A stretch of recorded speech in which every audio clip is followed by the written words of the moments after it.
All right, so we had a brownout here on our already world's shortest episode. So hopefully it recorded it.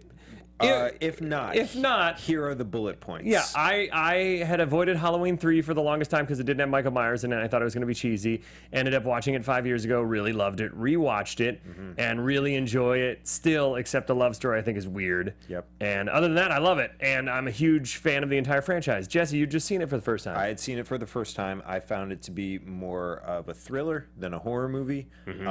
Daisy was in studio pre-show. She had a great time. Donald Trump's going to be impeached. Wait, we said we wouldn't do political jokes. Fuck. Oh, damn it! We already messed up. Anyways, another bullet point.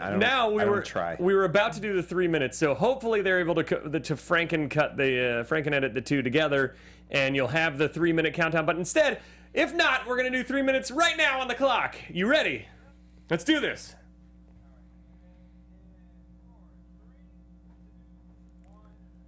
Okay, so we start off and there's this guy running and he's running from these dudes in suits with a car, and then they go in the junkyard and he's getting strangled by the one, and he pulls this thing and it makes the car crush the dude, and he's dead. Then he goes to a gas station with the world's worst actor on the planet, and he's dying from exhaustion or something, I don't know. And the dude drives him to the hospital where we meet Dan, the doctor, who flirts with every nurse. Flirts with every nurse, and he has an ex-wife who has 2 kids, and the kids got the masks. world's worst nagging ex-wife ever. Yeah, she just is upset that he's never around, but he's never around because he flirts with all the women. Yep. So he goes to the hospital. They stabilize the guy. They go to their waiting areas or their lounges, I guess. Yeah. And then a robot comes in and kills the guy in the hospital. Crushes his skull, pulls his nose out and crushes his eyeballs in his skull. Yeah. So the doctor follows the guy out. The guy gets into a car and he blows the car up. Lights himself, pours gas on himself, lights himself on fire. Yeah. The doctor's really disturbed by this. He spends a lot of days just thinking about it, sitting in bars thinking about it. And this girl comes in and she's like, my dad died, what happened to him? And he's like, I'm gonna help her. And then they go to the town where he was, because he was filling out this Halloween order, this mask,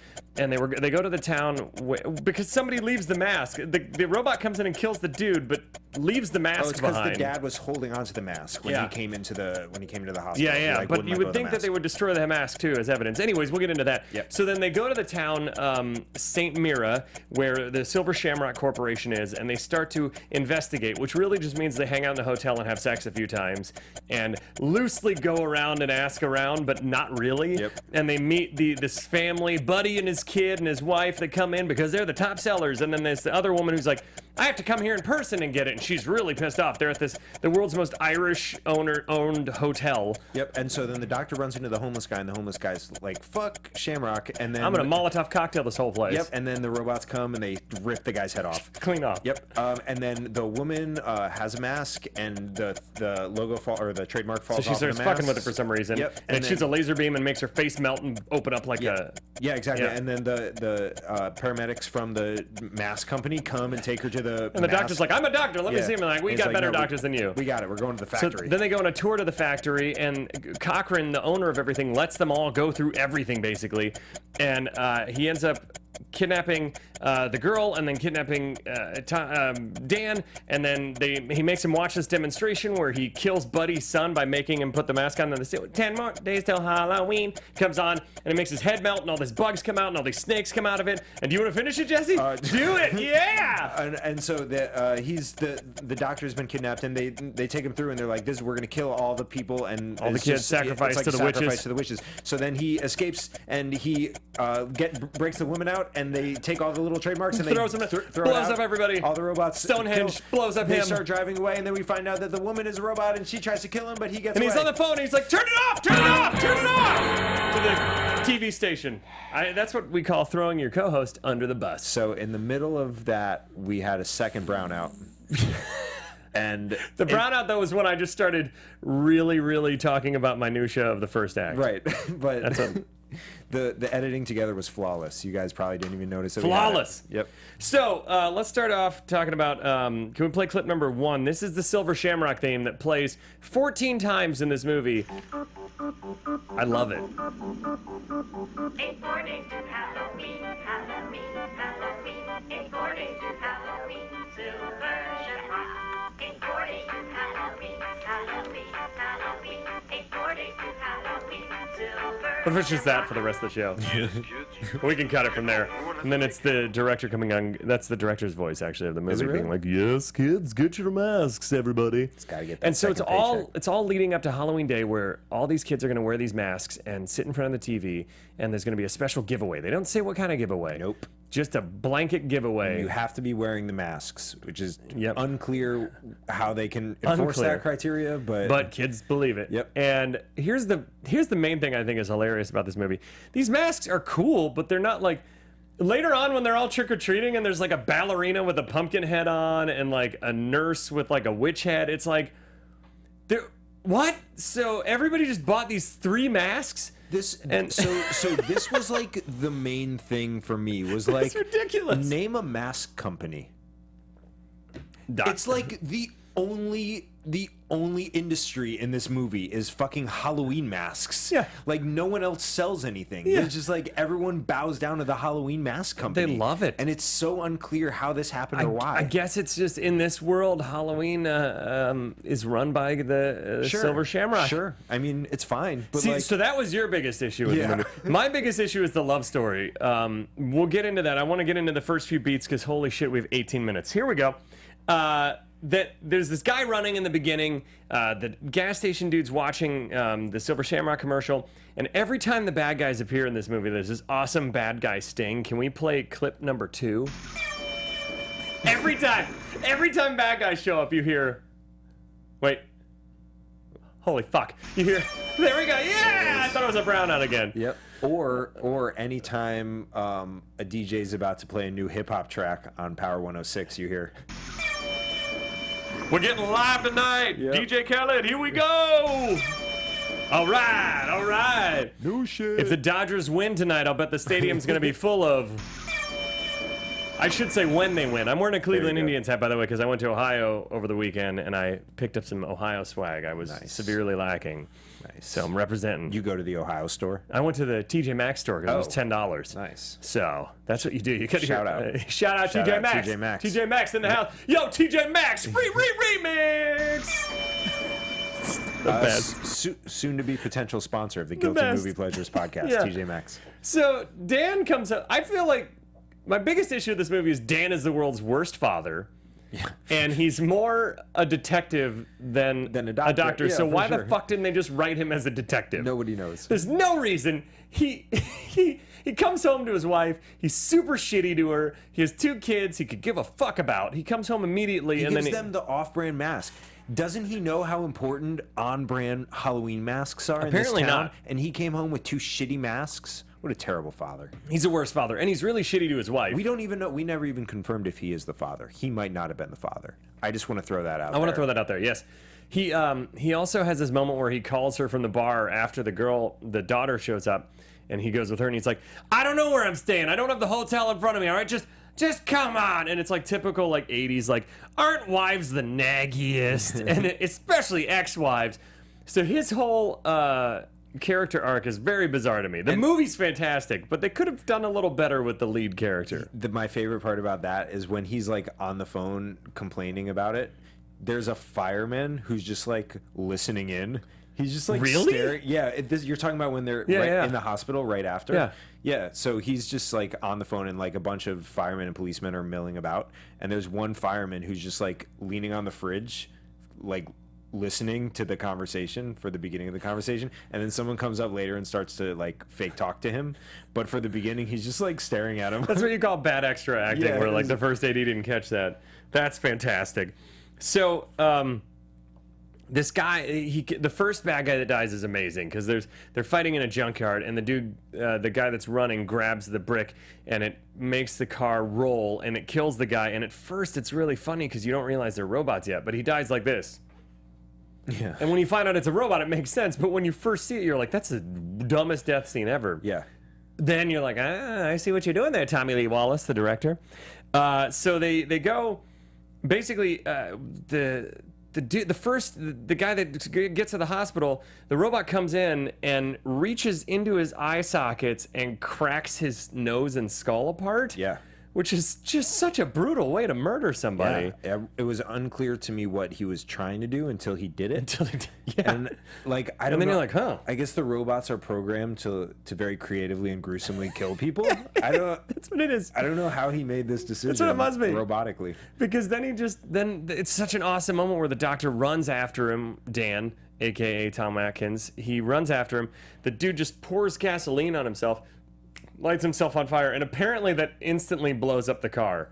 Which we've talked about this in The Rock with San Francisco, how they have dynamite in the car. So maybe Silver Shamrock also produces dynamite. It's possible. It's possible. Anything's possible in this world. I mean, we're in a world where 3 masks are the most popular items in the entire city. Yeah, they clearly anticipated that in the this entire guy was going to country. kill himself. Yeah. Because they show him buying it in New York, California, everywhere.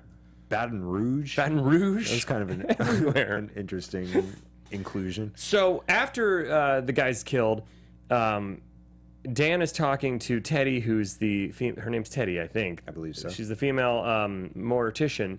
And he's flirty with everybody, so no wonder he's divorced. He's like grabbing the one nurse's ass. He's basically Harvey Weinstein, like a tamer Harvey Weinstein. Mm-hmm. And can we play clip number 3? This is when they're talking about the death of this guy. Just tell me what you know, Teddy. Not much. It's Teddy. taking a while. The guy was just a pile of ashes. I know the sheriff thinks he was on drugs. That doesn't make any sense. I've seen lots of people on drugs. The man was in complete control. He looked like a businessman. He had to be one strong businessman, I can tell you that.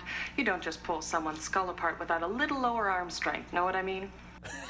I mean, I do know what you mean. I do know what you mean. Yeah, you were pretty explicit. I love when people say know what I mean after things that are clearly like... After speaking very literally? Yeah, I know what you mean because I understand words. I understand the English language. I get it.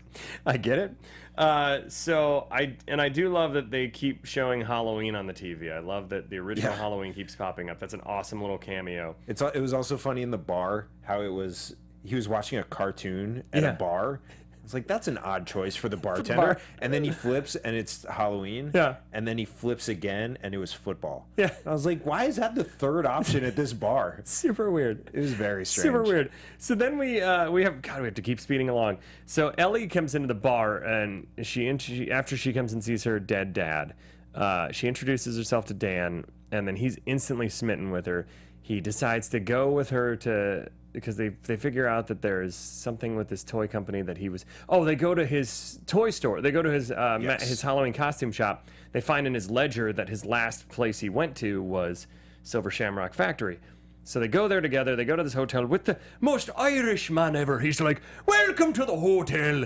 I'm going to tell you, do you want to be on the Boondock Saints? Is kind of what he sounds like. The Boondock Saints stole their accents from this movie. Is that true? That's a little piece of trivia for you guys. Little piece of trivia for you. I didn't know that. So they get in the hotel, and within seconds, they're debating what room to sleep in. She is straight out of the Jason X spaceship. Straight. Where she's just like, Down I to know fuck. we're here to investigate my dad's murder, but I want to fuck. It's so... And here's the thing. He looks like he's old enough to be her dad. Yeah. Like, he's twice her age. So we talked about this in the middle of the third brownout, but he has sex with her twice, and then she starts kissing him again, and he stops her, and he's like... Playfully. Yeah, and he's like, wait a second, how old are you? And then she goes, old enough, and he goes, bleh. Again. Yeah. He's a Harvey Weinstein. Yeah, and Jesus Christ. maybe before the first time, if you have questions, bring them up. You know, maybe even before you stay in the same room or anything. Sure. You know, I don't. There's a lot of stuff with the love story that's weird because they spend so much time shacking up in the hotel that they could have avoided everything that happens in the third act if they just did a little bit more investigation first off. Just right away. Like if they just went and did a tour of the fucking factory right away. Yeah. I feel like what happened was this movie was 60 minutes long, and they were like, oh shit, we don't have a middle. They'd fuck, right? Probably. Yeah. That's what happened. People fuck. People fuck. Oh my god. So anyways, let's just keep on going. You know what? Hashtag people fuck. Hashtag people fuck. So Buddy and his kids show up. Yeah. And he's basically Cousin Eddie from Christmas Vacation. Yeah. And he's like, "Gee, isn't it so fun? We won this contest. We're coming here to do a ding dong dingle scoot and pooter snatch at the hoot and scoot." Direct quote. Direct quote. Dingle scoot and pooter snatch at the hoot and scoot. Yep. So he shows up. They disappear. This other woman shows up being kind of bitchy, and so all these characters show up that you kind of know are going to get killed off. You're like, they have to get killed off, right? Or else why are you introducing them? They're all coming into the motel at the exact same time. Like this abandoned motel. They're just like everyone shows up together. And what we were talking about the right before the seduction, can we play clip number 4? This is where before they get down. Where do you want to sleep, Dr. Chalice?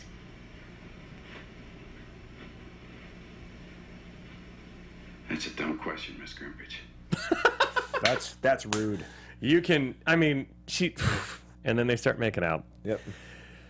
Where do you want to sleep? I mean, maybe she's going through some trauma because her dad was killed. Listen, every teacher I ever had told me there were no dumb questions. So he's a terrible doctor, he'd be a terrible teacher, and he's also not the best detective. Nope. Because they do no detecting. Then he goes out to get a bottle of whiskey. There's a 6 p.m. curfew, which sounds like the world's nicest purge, where they're like, remember, 6 p.m. is your curfew, instead of like the, womp, you're all going to murder each other now. All crime is legal. Can we play clip number 5? This is the homeless dude he runs into. Whoa, oh, jeez. Didn't mean to scare you. I saw that bottle. Thought it looked pretty heavy. I ain't got no diseases. You mind if I have a drink? That's so perfect. Such a great intro. Yeah. And then he goes on this... the homeless guy is one of my favorite characters, because then he goes on this epic exposition rant where he's like, they're watching us, fuck this place, I'm going to blow up the factory, and you think maybe he's going to come back in the third act and do that. Nope, he walks off, 2 dudes in suits show up, rip his head clean off. Clean off.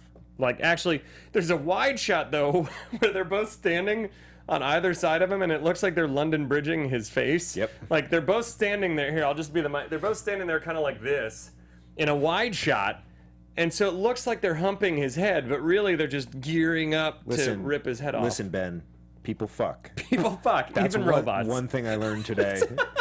People fuck. People fuck. Oh shit, we gotta keep moving along. Oh my god. So, but that's so great for him to just be like, hey, that bottle looks heavy, and I know what you're thinking, but I don't have diseases. I know because I'm I'm a man of the street. Yeah. You may think I carry diseases. Not I. I do not. Not I. I do not. Marge, her death scene is brutal. She's messing with Marge is the bitchy lady that shows up and is annoyed that her order isn't right. And the silver Shamrock logo falls off the mask, and she starts messing with it, and it shoots a laser beam into her face, and then it peels basically her lips and face back, and she's just like, it's brutal. Yeah. Yeah. It's like it's a misfire is what they say. I don't understand. I mean, I guess it doesn't matter. I don't understand what is going on with these chips.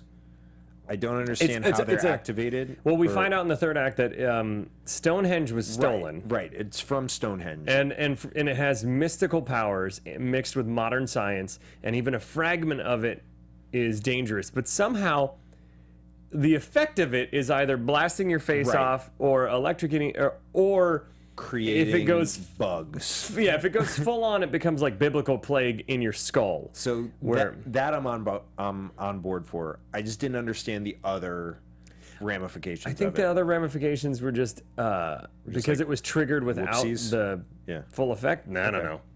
I just think it's creative ways to kill off characters with no logical sense behind it. It was a cool way for her to die, and I did like how the doctor came out and he was like, I'm a doctor. I'm a doctor. Like, we're going to the factory, so why don't you back off? It'd be like if somebody was choking on a plane, they're like, I'm a doctor. It's like, fuck you. We got people that'll take care of this. Yeah, we're going to take him to the cockpit. So the cockpit. The pilot's really good at this. That is the pilot factory. I don't know if you know that about airplanes. That's what they refer to the cockpit as. So they go on a tour, and Cochran just lets him go on the tour, which, to me, Cochran is either a huge narcissist and thinks he can get away with anything, or, as we talked before the show, maybe Ellie's a robot the whole time because, spoiler alert, there's a twist that she's a robot at the end. Mm-hmm. So maybe he's toying with him the whole time, but why? I don't know why he would do that unless he's just like, I really want to tell this one doctor all about my plan before I fucking sacrifice all these children with masks on. I can't tell if he's a doctor or detective. And I really want this doctor detective. I want to get to the bottom of this. That's what it is. He's like, you are a doctor by profession, but a detective by desire. Yeah. Oh, detective by hashtag detective by desire coming out this fall. Ooh. On CBS. Anyways, can we play clip number 6? This is when they go in for the tour, and Buddy's telling a little bit of history on Cochran. Oh, wow, this is it. Hall of Fame time. What's famous? You really don't know? Donald Cochran, the all-time genius of the practical joke. He invented sticky toilet paper. Oh, you must know. The dead dwarf gag, the soft chainsaw, all his. Those all sound terrible. Those are awful. Sticky toilet paper, dead dwarf, and soft chainsaw? Yeah. Those are the... No wonder he went into mask building and robot building, because his practical jokes are the worst. Well, did he give up on practical jokes? So maybe this is, well, he does say this is the biggest joke of all. Right, so that's what is going on. But I just mean, like, as far as production goes. He's done producing. He's done producing. But he's focused on making the world's biggest practical joke instead of metaphorically. Is her being a robot maybe a practical joke on him? Maybe. Perhaps. Because they like specifically let her see her dad's car when they're there. Yeah. And she's like, that's my dad's car, and then they just leave. Yep. And then they kidnap her, but then they never show her dead body, so maybe she was a robot the whole time.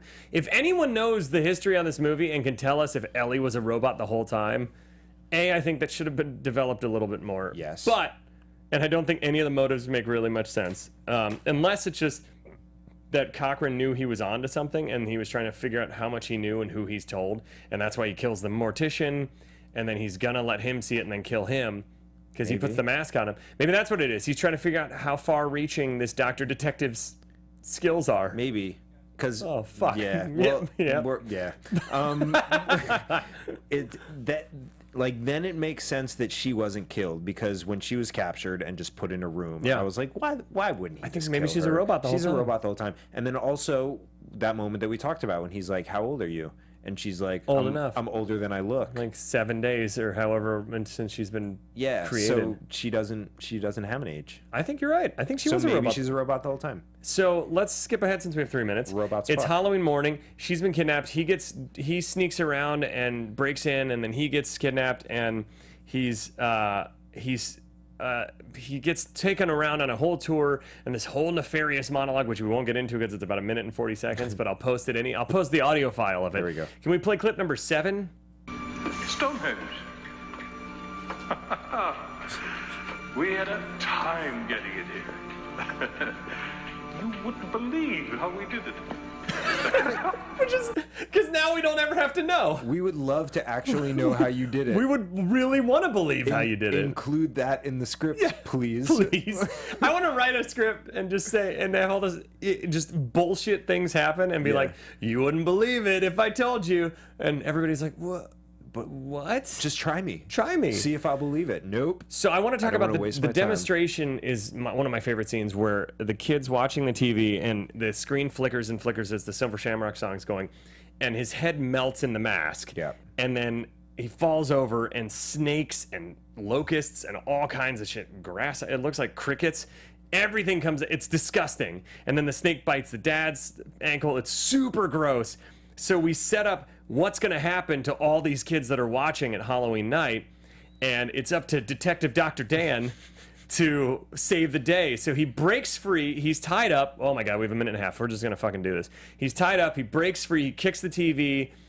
He jimmies the glass. He cuts himself free. He goes and throws a whole bunch of those medallions or whatever. Yep. It short circuits all the robots and fucks with Stonehenge, that then shoots a laser beam into Cochran, who then turns into like a White Walker and disappears. But he he just like dissolves into thin air. Just dissolves into thin air.